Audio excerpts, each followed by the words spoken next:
तो भगवान की सेवा चरणों में बैठी है, रुक्मिणी की चरण सेवा दे रही है। इधर भगवान के मन में एक कौतुक आया। भगवान ने कहा, अरे रुक्मिणी तुम कितनी भोली हो। अरे तूने मुझे इस काले कलूठे ग्वाल बाल दर दर भटकने वाले को क्या देखा तूने मेरे पर? कुछ भी तो नहीं है। तू भोली है। वो शिशुपाल कितना सुंदर था, धनवान था, राजा था, महाराजा था। भगवान ने खूब वर्णन किया शिशुपाल का। पर तुम भोली हो, आ गई यहाँ मेरे जैसे शकल का नहीं, अकल का नहीं। भगवान ने अपनी जितनी बुराई करनी थी करी।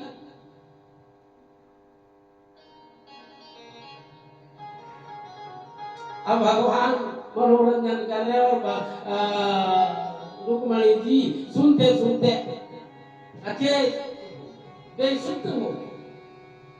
क्या क्या गोविंद ने मेरा परित्याग कर दिया? क्या क्या तलाक के कागज कहीं तैयार नहीं कर दिए? गड़बड़ा।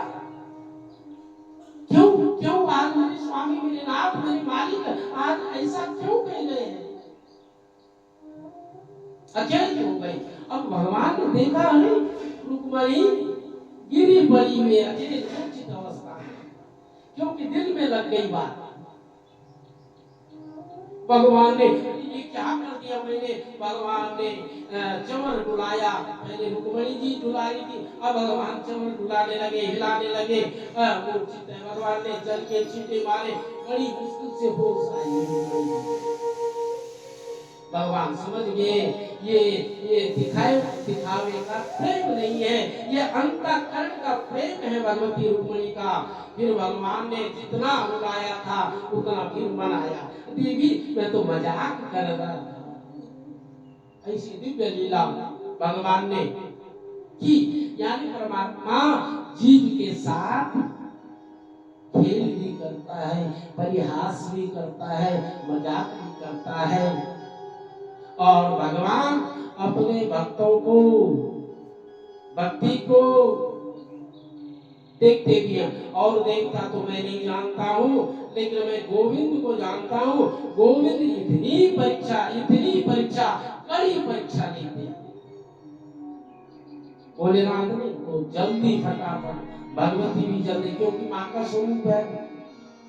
ब्रह्मा जी तो इतने जल्दी प्रसन्न होते कि पात्र को पात्र को भी ब्रह्मण्य नमा प्रसन्न। ब्रह्मा जी भी जल्दी परेशान, तीसरे ब्रह्मा जी का मंदिर ही नहीं बना, ये तो फटाफट परेशान हो जाता। एक बार एक भक्त ने ब्रह्मा जी की प्रार्थना की, ब्रह्मण्य नमा। ब्रह्मा जी आए, बोले मुझे 3 वरदान दो। ब्रह्मा जी ने कहा तथास्तु। तो पहला वरदान मांगा, बोले पहला घर चाहिए। ब्रह्मा जी ने कहा तथास्तु। बोले दूसरा, बोले पत्नी चाहिए। बोले तथास्तु। बोले तीसरा वरदान ये है कि जब मैं कभी फिर 3 वरदान मांगू तो अब ये घर बन गया, पत्नी आ गई, सब कुछ आ गए। अब इधर प्यास लगे तो ब्रह्मा जी आइए। ब्रह्मा जी आए, बोले क्या हुआ वक्त? बोले पानी पीना। ब्रह्मा जी पानी पिलाने लगे। फिर क्या करना है? बोले खाना खिलाए। बोले तीसरा, बोले 3 वरदान फिर जब मैं फिर कभी मांगू। ब्रह्मा जी की आफत। और बोले ये कहाँ पाला पड़ गया मेरा? किससे पाला पड़ गया? क्या ये इसने मुझे स्वामी नहीं, भगवान नहीं, इसे नौकर बना के रख दिया। ब्रह्मा जी गए नारायण के पास, बोले नारायण बचाओ। तो नारायण ने कहा कहाँ बचाना? पहले छानते क्यों नहीं, देखते क्यों नहीं, ठोक पीट कर क्यों नहीं स्वीकार करते? पहले देख लो ना, पात्रता है कि नहीं है, योग्यता। ऐसी बस अंधेरे। तो ब्रह्मा जी ने कहा आज तो बचाओ, आगे समझ गया मैं। फिर बोले जाओ सरस्वती मैया के पास जाओ, उसकी बुद्धि में बैठ जाओ। अब सरस्वती गई और उसने जो 2 वरदान मांगे था, तीसरा बोला कि आज के बाद मैं कभी न मांगू। तो ब्रह्मा जी कुछ ऐसे, भोलेनाथ भी कुछ ऐसे ही है ना। लेकिन गोविंद ठाकुर जो है ना, मोर मोर सब कोई कहे तो बहुत बचावत शोर, मोर पंख वाले प्रभु त्वरित न कहे तो मोर। जो जल्दी पकड़ता है वो जल्दी छोड़ भी देता है, ध्यान देना।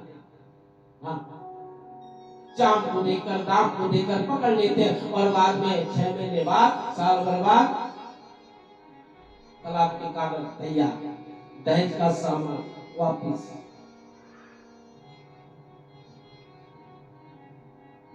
विचार करिए, शक्कर पर मत जाइए, अकल पर जाइए।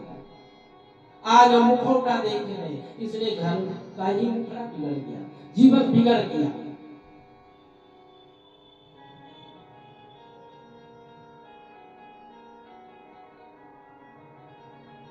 विचार नहीं, विचार करना चाहिए, चिंतन करना चाहिए। निगर्षण छेदन ताप ताड़नई, पात्रता है, योग्यता है, हमें तपना पड़ेगा, जपना पड़ेगा, तब मेरे ठाकुर स्वीकार करेंगे। और जब स्वीकार करते हैं तो पूतना का भी उद्धार करते हैं। बोले भक्त वत्सल भगवान की जय। अयमो ही परमालाभ गृहेषु गृहमेदिनां यन्मपि